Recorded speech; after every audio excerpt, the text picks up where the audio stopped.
Magandang araw mga kaibigan. Magkapit pandasal muna tayo. Ako po si Risa Singson Kaupeng, Editor-in-Chief ng Kirigma Magazine. Nung minsan, nagmimerienda ako kasama ng isang kaibigan. Ang dami kong nakain, reklamo niya. Ako rin ang takaw ko kasi sagot ko. Tuloy-tuloy ang aming pag-angal tungkol sa aming maganang pagkain at kung paano kami tumataba. Pero sa gitna ng aming pag-uusap, bigla kong naalala ang kapatid ng kaibigan kong may sakit. Eto tayo nagrereklamo dahil magana tayong kumain, samantalang nakaratay ang kapatid mo dahil hindi siya makakain.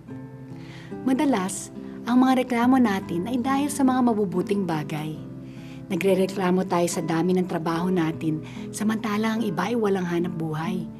Nagrereklamo tayong kailangan natin magising ng maaga, samantalang marami ang wala ng dahilan para bumangon sa umaga. Sumasama ang ating loob kapag tayo tumataba, samantalang may ibang wala man lang makain. Araw-araw, nag-uumapo ang biyaya ng ating Panginoon. Ang kailangan lang natin gawin ay buksan ang ating mga mata at magpasalamat. Tayo'y manalangin. Panginoon, sa araw na ito, nagpapasalamat ako para sa lahat ng mga biyayang ipinagkaloob ninyo. Amen.